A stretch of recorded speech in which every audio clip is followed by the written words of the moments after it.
또 날씨가 춥고 또 눈이 와서 많이 미끄럽습니다. 건강 조심하시고요. 또 다니시는데 또 조급해하지 마시고 천천히 또 여유 있게 해서 우리가 넘어지지 않고 또 사고 나지 않고 건강하게 또 이 겨울을 지냈으면 좋겠습니다. 이 밤 하나님 앞에 예배하는 귀한 성도들에게 또 하나님의 크신 은혜가 함께하기를 주님의 이름으로 축복합니다. 우리는 이 땅을 살아가면서 능력 있는 삶, 또 권세 있는 삶을 살아가길 원합니다. 그래서 어떤 능력을 가지고 생활해 나가기를 원하는데 일반적으로 우리들이 생각하는 능력은 어떤 인간적인 힘을 연상합니다. 그런데 오늘 성경은 진정한 성도의 능력은 세속적인 물질이나 또 부나 권세와 명예 또 지식에 있는 것이 아니다. 오늘 본문에 진정한 능력은 십자가에 있다라고 이야기합니다. 오늘 20절에 보면 그의 능력이 그리스도 안에서 역사하사 죽은 자들 가운데서 다시 살리시고 하늘에서 자기의 오른편에 앉히사라고 말하는데요. 그의 능력이 그리스도 안에서 역사했다라는 말은 주님의 십자가 안에서 하나님의 크신 능력이 나타났다라는 말입니다. 결국 주님은 어떻게 되셨습니까? 죽은 자들 가운데서 다시 살리시고 살아나셨다라고 이야기합니다. 방글라데시의 한 교회에서 있었던 일인데요. 고난주간을 맞이해서 어린이들이 맨 앞줄에 앉아 예수님 영화를 보고 있었고요. 뒷줄에는 어른들이 서서 고개를 쭉 내밀고 함께 영화를 보고 있었습니다. 예수님의 행적을 쭉 이야기하고 마지막 십자가에서 죽으시는 장면이 나왔을 때 많은 사람들이 흐느껴 울기 시작합니다. 그런데 사람들이 흐느껴 우는 그 상황 가운데 갑자기 한 소년이 일어나서 외칩니다. 여러분, 너무 걱정하지 마세요. 예수님은 다시 살아나십니다. 내가 지난번에 이 영화를 봤습니다. 그렇게 얘기해요. 자, 이 소년의 고백이 바로 성경의 고백입니다. 예수님은 다시 살아나셨습니다. 예수님은 하나님의 능력으로 부활하셔서 오늘 20절에 보니까 자기의 오른편에 하나님이 앉히셨다. 하나님 우편에 앉았다라고 이야기합니다. 성경에서 이 오른편은 공간적인 개념이 아니라 주권적인 개념입니다. 다시 말하면 오른편은 권위의 상징이고 그리고 요즘 말로 이야기하면 측근, 실세라는 그러한 표현입니다. 따라서 하나님의 오른편에 앉았다라는 말은 하나님의 가장 권세 있고 영향력 있는 자리에 부활하신 예수님이 계신다라는 사실입니다. 단지 오른편에 앉아 있는 정도가 아니죠. 오늘 21절에 보면 모든 통치와 권세와 능력과 주권과 이 세상뿐 아니라 오는 세상 일컫는 모든 이름 위에 뛰어나게 하셨다. 천하 만물을 다스리는 모든 권세와 능력을 가지셨는데 이 땅뿐만 아니라 오는 세상에도 그 능력을 겸비하셨다. 22절에 넘어가서 보면 또 만물을 그의 발 아래 복종하게 하시고 그를 만물 위에 교회의 머리로 삼으셨느니라. 즉 교회의 머리가 되기까지 하셨다라는 거죠. 결국 23절에 보면 교회는 그의 몸이니 만물 안에서 만물을 충만하게 하시니 충만함이라. 그리스도를 교회의 머리가 되게 하시고 교회를 그의 몸이 되게 하셨다라는 것은 하나님이 우리에게 베푸신 은혜와 영광과 복이 얼마나 위대한가를 말해주는 것입니다. 그것을 23절에서는 만물을 충만하게 하셨다. 부족함이 없이 차고 넘치게 하셨다라는 겁니다. 바로 교회 공동체가 얼마나 위대한 공동체인가를 우리는 보게 됩니다. 결국 교회가 교회답게 세워질 때에 세상의 희망이 될 줄 믿습니다. 교회란 무엇입니까? 교회는 고통 가운데는 형제의 눈물을 감싸주는 곳, 상처에도 불구하고 넉넉함과 그 마음속에 미소가 생기게 하는 곳, 예수님의 그 용서의 손길을 내밀어 따뜻함을 베풀어 주는 곳, 그것이 바로 교회입니다.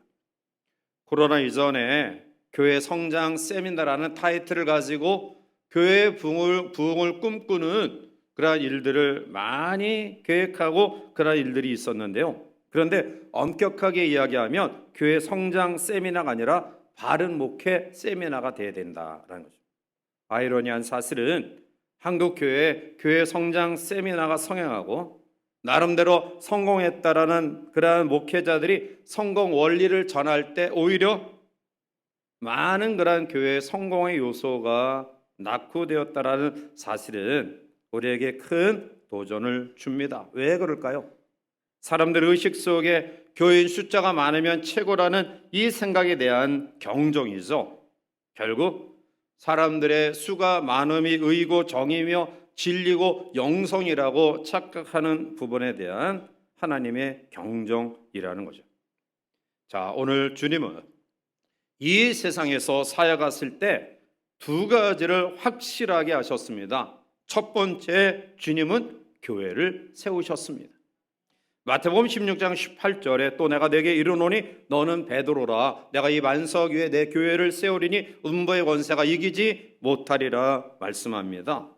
히브리어로 이 교회는 카할이라는 말인데요. 이 말은 모임, 부르다라는 의미를 가지고 있습니다. 하나님을 예비하기 위하여 불러 받음을 경험한 백성들, 이게 바로 교회. 헬라어는 우리가 잘 알듯이 에클레시아라는 말이죠. 액이란 말은 아웃이라는 뜻입니다. 나온 사람들. 클레시아라는 말은 콜링, 즉 부르심이라는 뜻입니다. 결국 세상으로부터 부름받은 사람들, 세상으로부터 부름받아 구별된 백성들의 모임, 그게 바로 교회. 하나님의 전적인 은혜와 능력으로 선택받은 사람들, 그것이 바로 교회란 말입니다. 그러나 구별됐다라는 말이 세상과 단절됐다, 세상과 관계하지 않는다라는 말이 아닙니다.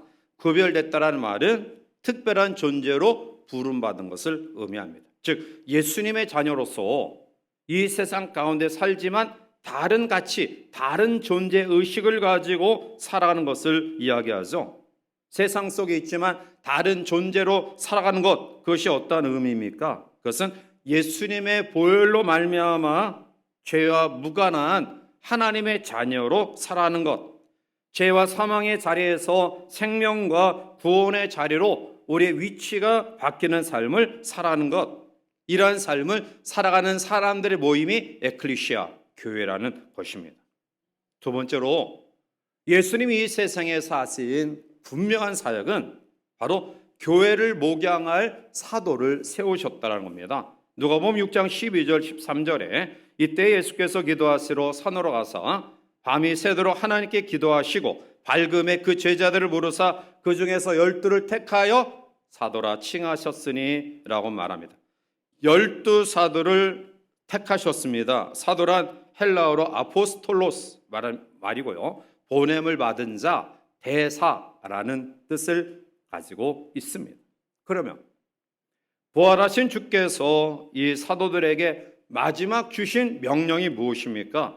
마태복음 28장 18절 이후에 예수께서 나와 말씀하여 이르시되 하늘과 땅의 모든 권세를 내게 주셨으니 그러므로 너희는 가서 모든 민족을 제자로 삼아 아버지 아들과 성령의 이름으로 세례를 베풀고 내가 너에게 분부한 모든 것을 가르쳐 지키게 하라. 볼지어다 내가 세상 끝날까지 너희와 항상 함께 있으리라 하시니라.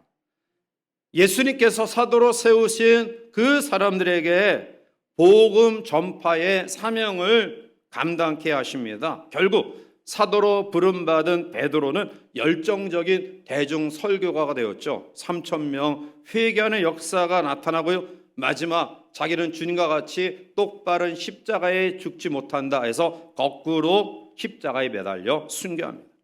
안드레, 그는 그리스에 가서 전도하며 전승에 의하면 X자형 십자가에 순교했다라고 전해집니다. 야고보는 우리가 잘 알듯이 사도 가운데 첫 번째 순교자로 세워지죠. 요한은 사랑과 영성의 사도가 되었고요. 바돌로메는 인도에서 순교합니다. 마태는 세리로서 모든 사람들에게 비난과 그리고 질시를 받고 있었던 사람이 변화된 인물로 세워집니다. 의심 많은 돈 많은 인도까지 가서 선교하다 순교하고요. 그리고 작은 야고보는 페르시아에서 선교하다 순교합니다. 시몬 셀롯이라 불리는 시몬은 페르시아 만 근처에서 순교했고요. 다데오라 불리는 유다는 예루살렘에서 순교당합니다. 가룟 유다는 12제자 가운데 가장 똑똑해서 재정을 맡았습니다. 정말 다양한 사람들이 예수님의 사도가 되었는데요. 가룟 유다를 제외한 11명 그리고 이어서 선출된 마띠아 이 12사도는 복음을 전하는 사도로 귀하게 쓰임 받았습니다. 결국 예수님은 교회를 세우시고 교회를 치례할 사도를 세우셔서 하나님의 복음이 세상 끝날까지 전파되어지는 역사를 감당케 하셨는데요. 물론 문화와 형태는 다소 차이가 있지만 지금도 끊임없이 교회를 세우시고 교회를 섬기는 사역자들을 통해 구원사에게 놀라운 역사를 감당해 가고 계십니다. 그러므로 교회가 이 세상에 하나 세워진다는 것은 놀라운 축복입니다. 우리는 이 귀한 축복의 공동체, 이 공동체에 바울이 어떠한 교회관을 가지고 있는가, 특별히 사도 바울의 교회관을 우리들이 묵상하면서 우리도 바른 교회관으로 몸된 교회를 섬기는 그러한 사람들로 세워지시기를 주님의 이름으로 축복합니다. 오늘 본문의 말씀은 세 가지 교회론을 우리에게 이야기합니다. 첫 번째는 예수 그리스도가 교회의 머리가 되신다라는 사실입니다. 자, 우리 본문 22절 말씀을 같이 가서 함께 읽어보실까요? 또 만물을 그의 발 아래에 복종하게 하시고 그를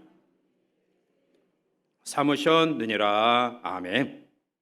그를 만물 위에 교회의 머리로 삼으셨다라는 것은 교회에 대한 유일한 권세를 주님이 가지셨다라는 의미입니다. 따라서 우리는 교회론 속에서 다른 권세를 인정해서는 안 됩니다. 예수님 말고는 교회의 머리가 없습니다. 이것은 기독교 교회 간의 아주 중요한 핵심적인 진리가 됩니다.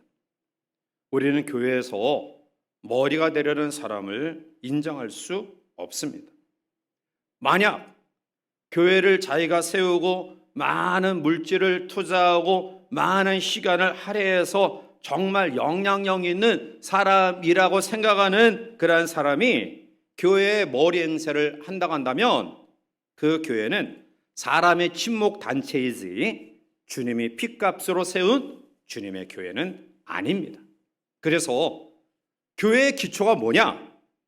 교회의 가장 중요한 핵심이 뭐냐? 교회의 머리가 누구냐? 라고 말했을 때 우리는 주저함이 없이 예수 그리스도입니다.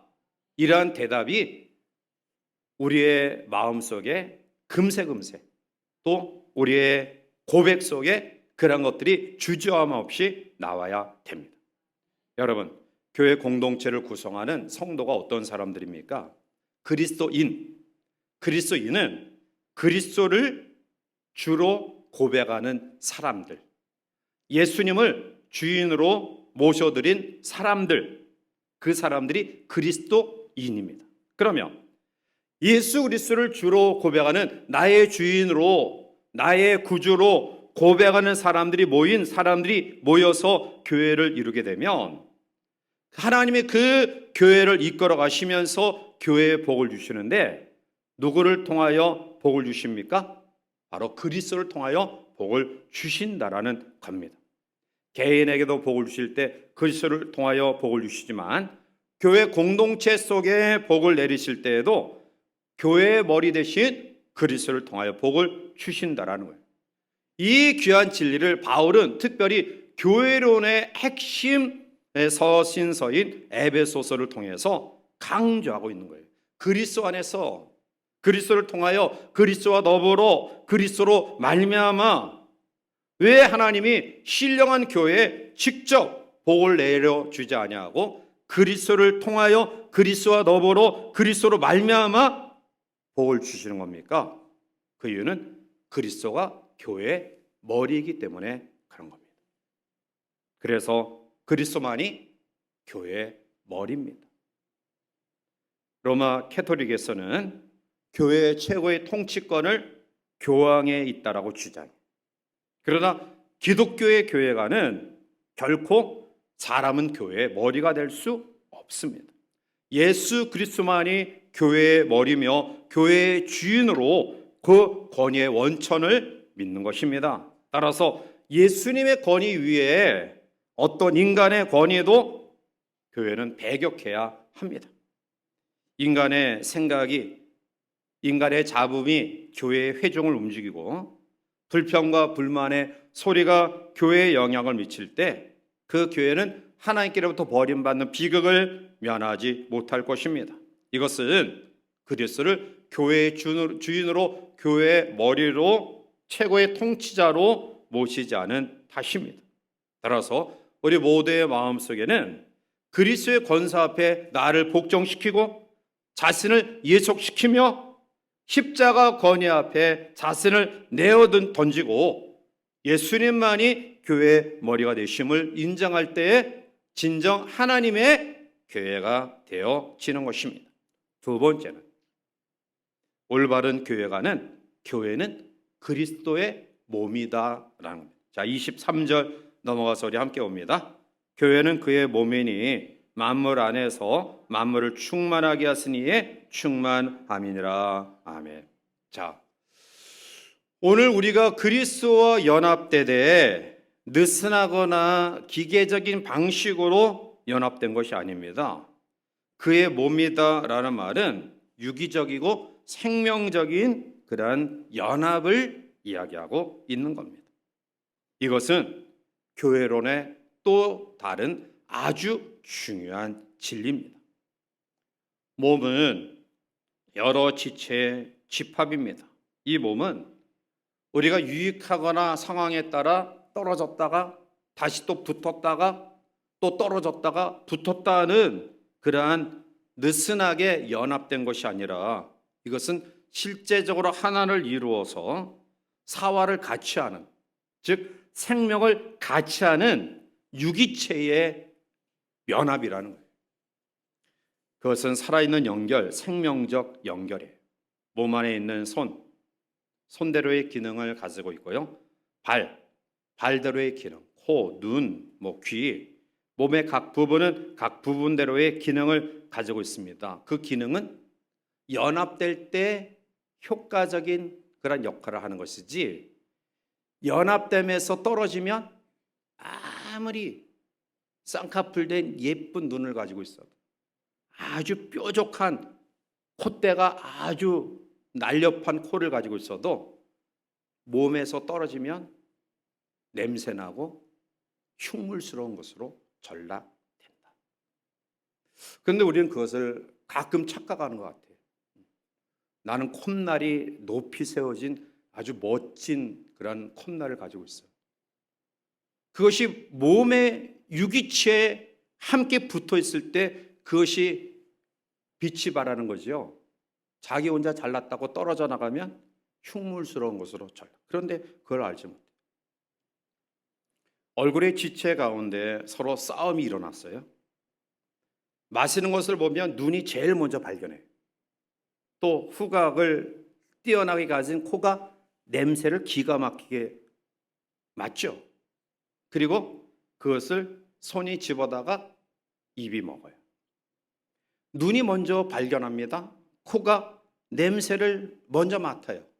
근데 항상 입이 먼저 먹어요. 눈이 코에게 작당을 해요. 야, 이렇게 불공평할 수가 있냐? 내가 먼저 보고 네가 냄새를 아주 예민하게 맡는데 항상 저놈이 먼저 먹어. 본때를 보여주자. 그래서 눈이 마시는 것만 보면 눈을 감아버려요. 코도 돌려버려요. 팔에게 지령을 내려요. 야, 너 가만히 있어. 절대로 가져다가 먹지 마. 눈이 선동해가지고 다른 지체들을 다 못하게 만들어요. 입이 들어가는 게 없어요. 하루 이틀 굶습니다. 그리고 결국 나중에는 죽어요. 그러면 입만 죽습니까? 눈도 죽는 거예요. 코도 죽는 거고요. 팔도 죽는 거예요. 왜? 생명적인 유기체로 떨어질래야 떨어질 수 없는 그러한 유기적인 연합을 가지고 있기 때문에 한 지체의 죽음은 다른 지체의 죽음이에요.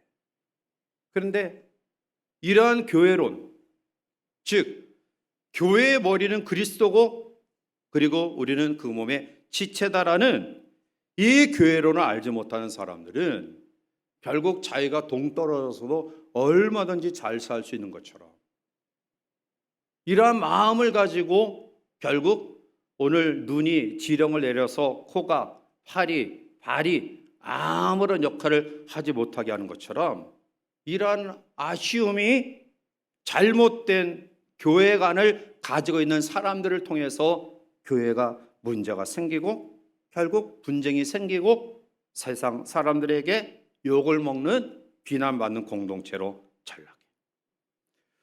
분쟁 없이 화목한 동고동락하는, 즉 우리는 떨어지면 죽는다라는 지체의식을 가져야지만이 몸된 교회가 교회로서의 역할을 감당할 수 있는 거예요. 고린도전서 12장 25절을 보면 몸 가운데서 분쟁이 없고 오직 여러 지체가 서로 같이 돌보게 하셨느니라 라고 말해요. 몸 가운데서 분쟁이 없고 오직 여러 지체가 서로 같이 돌보게 하셨다.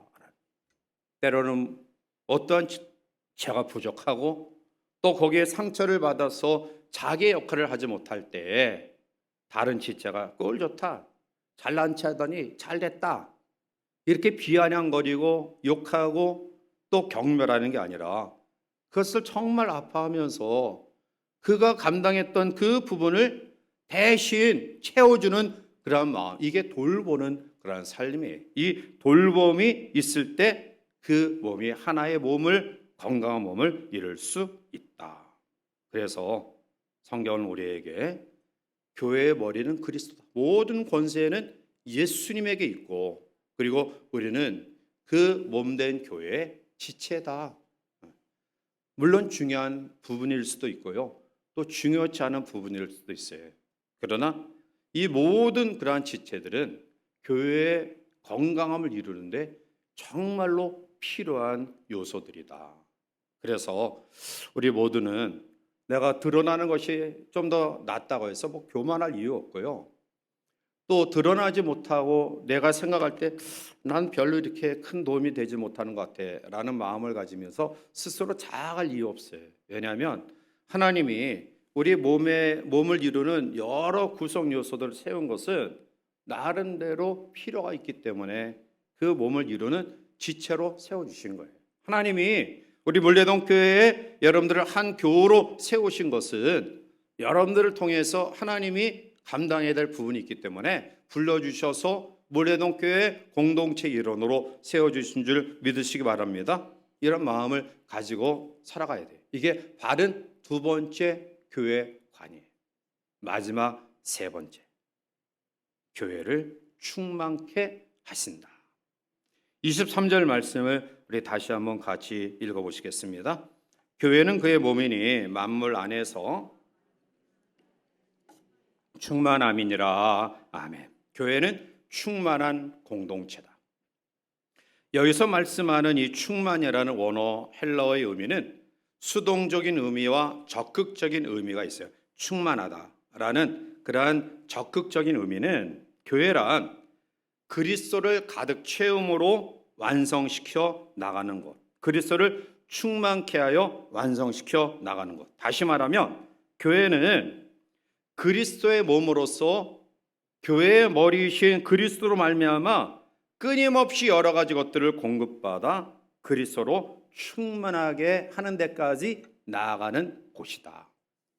소극적인 의미로는 수동적인 의미로서 그리스도를 가득 채우는 것이 아니라 그리스도 이하여 가득 채워짐을 당하는 상태. 그래서 그리스도로 인하여 충만하게 되어져서 그리스도 이하여 완성되어지는 공동체.